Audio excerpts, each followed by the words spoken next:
Hello, grade 9. Today, inshallah, we'll complete with chapter 7, lesson 3, cell transport. In the previous lectures, we studied the cell structures and we studied mainly the organelles that is found in the cells and the functions of these organelles. We studied the nucleus, cell membrane, cell membrane, which is called also plasma membrane, cell wall, the rough ER, smooth ER, mitochondria and chloroplast and other organelles. Today, inshallah, we will complete with the cell transport, which is connected mainly to the cell membrane. We will study the cell membrane and the function of the cell membrane in cell transport. First, we need to describe the passive transport and then the active transport. Let's start with this video, which is talking about the membrane structure. The cytoplasmic membrane of As you can see, we have the cytoplasmic membrane here, which is called also the cell membrane or plasma membrane, which is the gateway of movement of molecules. Cytoplasmic membranes in bacteria are comprised of a phospholipid This is bilayer. phospholipid bilayer. Each phospholipid contains a phosphate head located on the outer part of the bilayer, attached to a glycerol and two fatty acids, which face the core of the membrane. The phosphate is negatively charged and hydrophilic, while the tail portion of the phospholipids is hydrophobic. Thus, cytoplasmic membranes are very effective at blocking passage of many molecules. How the while other molecules will are move allowed to through the pass. cell membrane here. Cytoplasmic We have the membranes oxygens also moved, contain two ethanol types of moved, and proteins. we have another Integral molecules that need a proteins often specific span the entire integral bilayer proteins and to act let as them channels for move transport through of the cell molecules membrane. that normally wouldn't be able to penetrate Look at the these bilayer. different molecules. Peripheral proteins are loosely attached to the membrane on one side or the other. Some of these may be glycoproteins, which are proteins bound to a polysaccharide. These That's proteins good. may So function as let's start with what is the passive transport. We need to start with the passive transport. What is the passive transport? The passive transport, which is the movement of materials across the cell membrane without using cellular energy. What we mean by diffusion, which is a huge principle in the cell transport. The diffusions mean the process by which particles move from an area of high concentration to an area with low concentration. Form of a passive transport, so the diffusion is a form of a passive transport, and the particles will move down the concentration gradient. When we mention this term, down the concentration gradient, it means that the molecule will move from the high concentration toward the lower concentration. So the diffusion, again, from high concentration to the lower concentration, this is down concentration gradient. And the diffusion causes a net movement of solute particles from the side of the membrane with the higher solute concentration to the side with lower solute concentration. So we need to reach the equilibrium states by the diffusion. So once equilibrium is reached, that means solute particles continue to diffuse in a same rate to have the similar concentration. So let's complete. Okay, watch this video, which is talking about the cell transport. Cell transport is the process of how things move in or out of the cell through the cell membrane. There are two broad categories of cell transport. Passive and active. The first category is passive transport. Passive, no energy For required, a cell, which is passive automatic. transport means it's an automatic process that doesn't require any input of energy. For example, diffusion is a passive process in which particles move either into or out of the cell from an area of higher concentration to an area of lower concentration. To the lower concentration. The cell doesn't use any energy when this happens. The second category of cell transport is active transport. The second type of transport. This is when particles move from an area of lower concentration to an area of higher concentration. And will take the molecules from the lower concentration when particles to move the higher against the concentration gradient, and at the same time, energy is required, often to allow protein pumps to assist in particle movement. Protein bomb or protein Why would carrier. the cell need to move particles from a low to high concentration and expend energy to do it? Why we need the active transport? An important example is seen in your heart muscle cells. The active transport that we will study it right now. We have another type of diffusion. It's called the facilitated diffusion. Some molecules that cannot directly diffuse across the membrane pass through spherical or special protein channels, and these protein channels will just allow the molecules to diffuse through it. Protein channels are molecule specific. That means it will let specific molecules to flow through it, form of a passive also transport, and move down concentration gradient. So facilitated diffusion similar to the normal diffusion, but the facilitated diffusion needs a protein channel. There is no need to energy. The osmosis, which is another example, or it's an example of facilitated diffusion. Osmosis is the diffusion of water through the selectively permeable membrane. Through the selectively permeable membrane, another name for the plasma membrane, or its characteristics for the plasma membrane. Water will move down concentration gradient, and also it's a passive diffusion.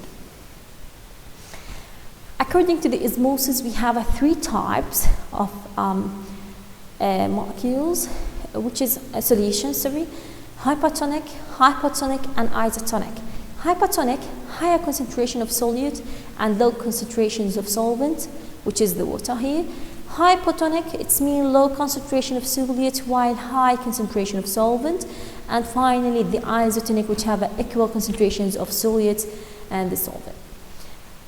When we have a hypertonic solution and a hypotonic solution separated by a barrier, or like a membrane, semi-permeable membrane, similar to the membrane that is found in the cell, we will need to see which of these solutions will transport through this membrane. We will find that the hypertonic solution will allow the particles to move through to the hypotonic solution. So, equal concentration of both sugars and water molecules will happen when again, let's go back.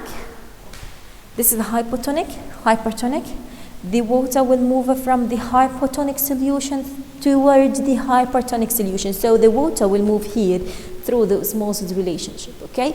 The water will move, and once the water reach a specific concentration equal to the hypotonic solution, it will stop moving, or it will move in equilibrium status, and the both solution will be isotonic solution, like this. So we have a decrease here, okay? Here we have a decrease in the volume here because that the water transported to this side, and now the concentration will be equal, okay? The net movement of water in or out of a cell extract first is known as osmotic pressure, okay? What will happen to the cells if we put these cells in a solution? Again, what will happen to the cell if we put these cells in a specific solution? If we put it in a hypertonic solution, isotonic, or even hypotonic solution. If we will put the plant cells, let's talk about the plant cells first. If we put the plant cells in a hypertonic solution, it means that all of the water that is found inside the cell will exit the cell and cause plasmolysis, okay? While if we put the plant cells in isotonic solution, the exit and the entrance of water through the cell membrane will be equal in equilibrium state, and the cell will call placid, and the cell not normally found in this status. While if we put the plant cell in hypotonic solution, the cell will or the water will enter the cells in huge amount and cause the cell to turn into turgid form, okay? While if we add the animal cell inside a hypotonic solution, okay, the water will enter, and that will let the cell burst, okay? And if we add the solution in the cell in the isotonic solution, the water will enter and out, will exit the cells in a similar rate. And finally, if we add the cell or animal cell in hypertonic solution, the water will exit the cell or go out of the cells, and that will cause the cell to shrink, okay? So you need to memorize the different act of different cells in different solutions. This is a summary for the animal cell. This is a blood cell. This is hypertonic solution. The cell will shrink. This is isotonic solution. The cell will stay in the normal state, and hypotonic, the cell will get enlarged. Okay? This is all about the passive transport. Now we will start with the active transport. The movement of materials against or up a concentration difference is known as an active transport. So this is against concentration gradient, and it's required energy, ATP. Okay? The active transport of small molecules of iron happens via transport proteins. So we need the transport proteins, or pumps as we call them. We have an examples of pumps like calcium, potassium pump, potassium sodium pumps. Okay, these pumps will allow these ions to transport through the membrane. We have an example, sodium potassium pump. This sodium potassium pump will allow the sodium and potassium to penetrate the cell membrane through this gate, and this protein will be shape changes according to the process of penetration. And by the way, it's not ATP, so we call it active transport. This is how the channel proteins will allow the sodium and the potassium to enter and exit the cell membrane. So we need an energy to allow the sodium potassium pump to work. For the active transport, we have a bulk transport, another one or another type.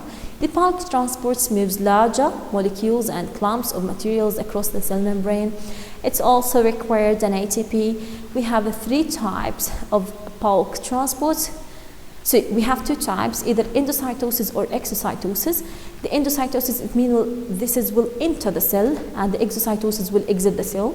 We have 2 types of endocytosis. The first one, pinocytosis and phagocytosis. Okay?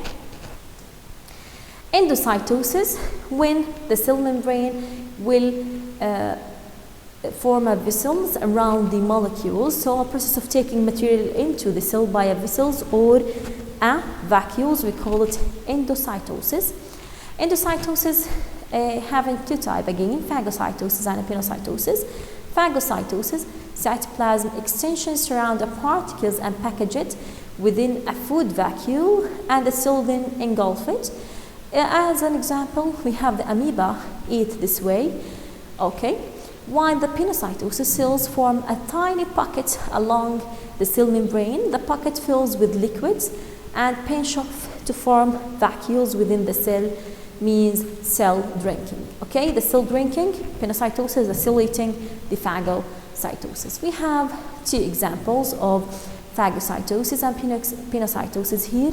Is solid particles by phagocytosis, and pinocytosis for the extracellular fluids that will enter the cells. Again, endocytosis means enter the cells. For the solid particles, phagocytosis, and the pinocytosis for the liquid forms. The last one, which is the exocytosis, membrane of vacuole fuses with the cell membrane, forcing the vacuole content out of the cell. So exocytosis, to remove the things that's found in the vacuole that will not be important for the cell, to remove it or get it out of the cells. That's why we call it exocytosis. It will exit the cell. Okay? This is a small mind map for the cell transport. Again, cell transport, we have diffusion, osmosis, facilitated diffusion, and active transport. You have to memorize all of these things about the cell transport. Thank you. Have a nice, wonderful day.